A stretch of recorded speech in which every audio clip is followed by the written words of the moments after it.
JN9 students, I hope you all are fine. In this pandemic, follow the rules of SMS. And never forget your studies. They are also equally important.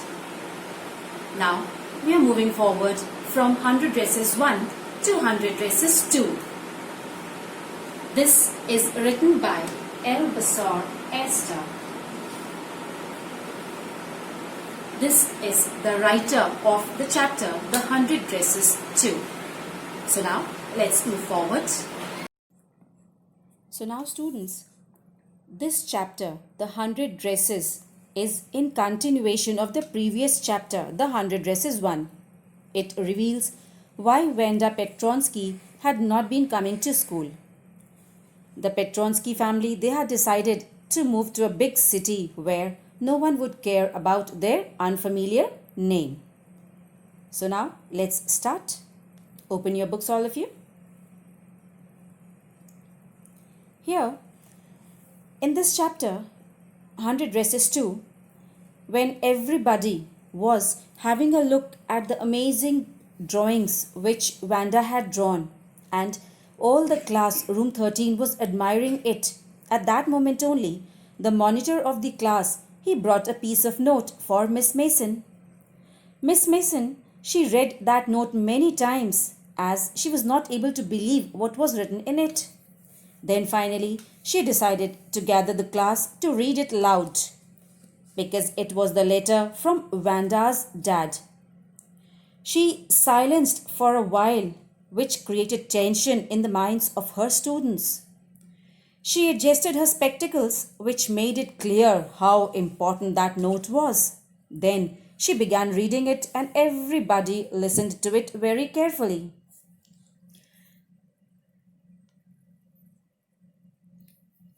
The letter, it began with a salutation to Miss Mason.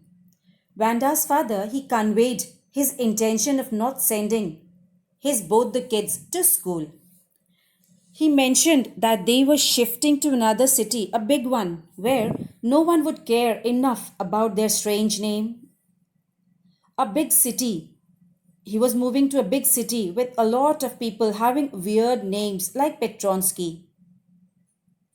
So, after hearing what was there in that letter, everyone was left speechless.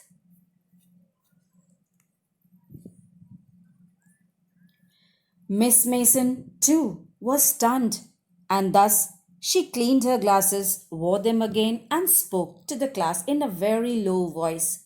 She conveyed her disappointment to the class and asked them to ensure her that nothing was done purposefully to hurt Wanda. She gave the children benefit of doubt that everything they did was not done intentionally. She said whatever happened, it was really very sad. Then she advised the students to introspect about it. Now, everyone began thinking about what was written in that letter and how each one of them made Wanda feel. In their first period, Maddie couldn't concentrate on her studies as she felt very sick for not stopping Peggy at the right time. If she had stopped Peggy from playing that dress game with Wanda, then, according to her, as she thought that the things could have been totally different. Although Maddie, she never teased Wanda, but nor did she stop Peggy from doing it. Peggy's intention was also never to hurt Wanda, and she was not aware that her game of dresses was hurting the feeling of Wanda. Maddie, on the other hand, she was very much aware of its impact, yet she stood silent. And that's the reason why she was now considering herself as a coward for not standing against. Filled with guilt and regret, Maddie, she wished for a chance to apologize to Wanda, hoping Peggy would be thinking about Wanda too. So she took a look at Peggy, but Peggy was busy studying. Regardless of what Peggy was thinking now, Maddie she decided to take some action. She hoped Wanda hadn't yet moved away and she could tell her how sorry she was and appreciate her 100 dresses.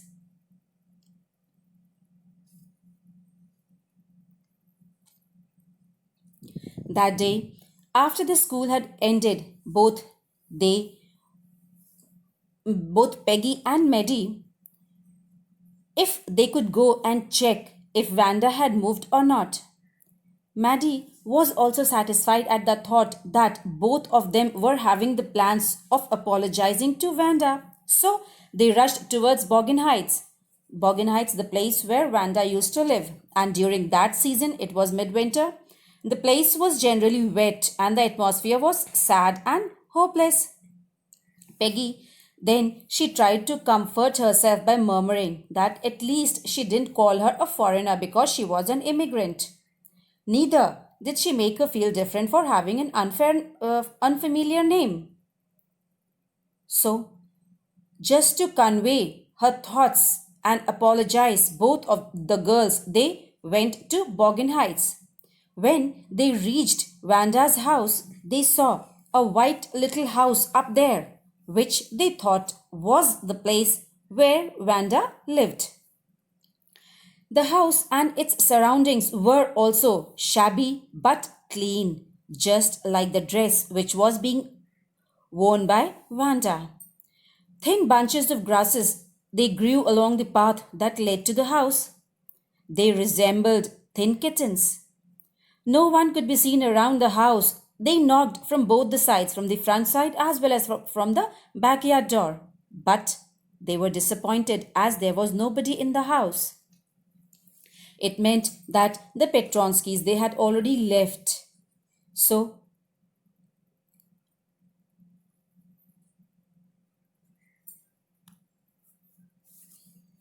so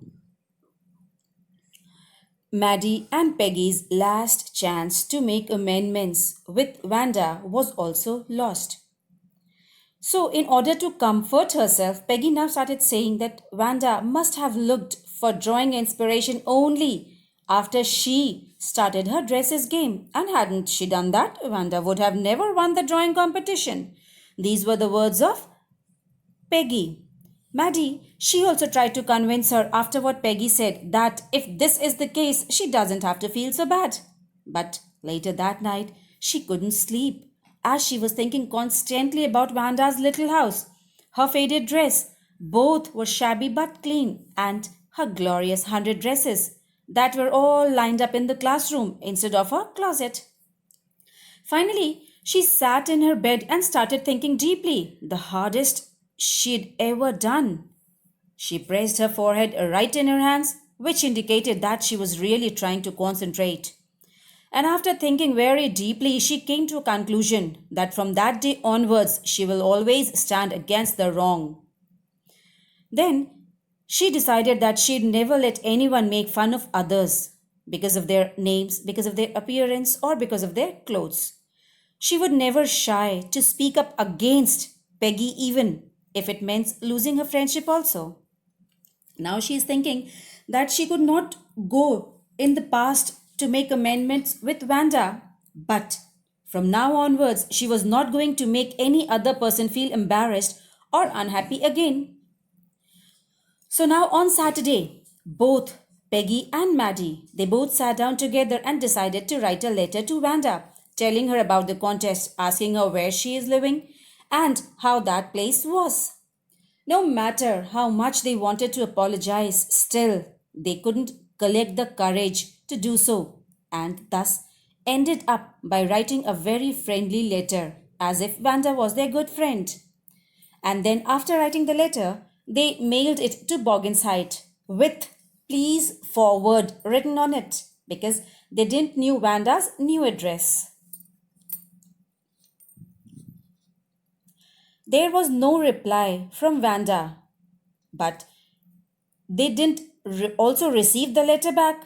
Thus, they concluded that it must have reached Vanda. But Vanda was so upset that she had decided not to answer them. They kept on waiting for weeks, but still no answer was there. Peggy, now she began to forget also about the whole thing, while Maddie, she used to make scenarios in her mind before sleeping where she used to defend Wanda.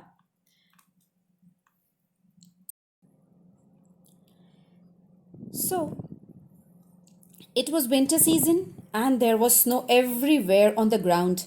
Christmas was very near. So, as Christmas was near, they had decorated their classrooms. That day, Miss Mason told the students that she had received a letter from Vanda. She was very happy to receive it because now she could send her medal to her. And the letter stated that it once again began in a very friendly tone. Vanda asked how everyone was and that she told that they could keep her 100 dresses because in her new house she was having another lot of 100 dresses all lined up in her closet. She specifically mentioned the dress she wanted Maddie and Peggy to take home. The green dress with red trimmings were for Peggy, while the blue one was for Maddie. She expressed her affection towards Miss Mason and wrote her new teacher could not replace Miss Mason. Later, she winded up the letter by wishing everyone Merry Christmas and also wrote that she was missing that room number 13. As it was Christmas season and all the houses were decorated, grocery stores were also stocked up with Christmas items.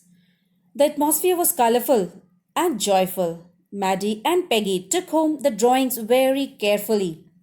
When Peggy realized that this gesture implied that Wanda liked them, they also assumed that she got their letter and everything was peaceful between them. So, Maddie, on the other hand, was quite sad because now she would never be able to see that Polish girl. She would never get a chance to apologize from her in personal. As soon as Maddie she reached home, she displayed her drawing on that part of the wall from where her pink flowered wallpaper was slightly torn. Maddie's room was shabby, but the drawing made it lively.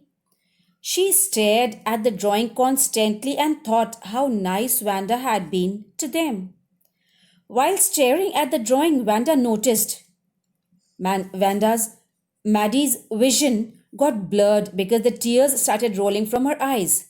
She rubbed her eyes and noticed that Wanda had actually drawn Maddie's face along with the dress, and the color of the dress was so bright and brilliant that the face was hardly visible.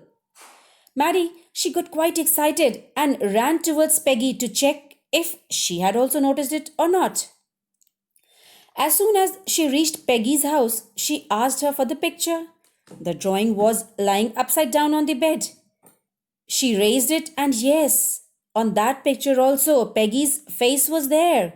Both were left in shock at the same time. Then Peggy she exclaimed that she was right about the thought that Wanda liked them. Maddie, whose eyes got filled with tears every time she recalled that scenario where Wanda would look at the girls laughing at her. So, students, that was it in 100 Dresses Part 2. I hope so that now you are able to understand this chapter, the mentality of the author. If still you face any problem, please feel free to ask. Thank you.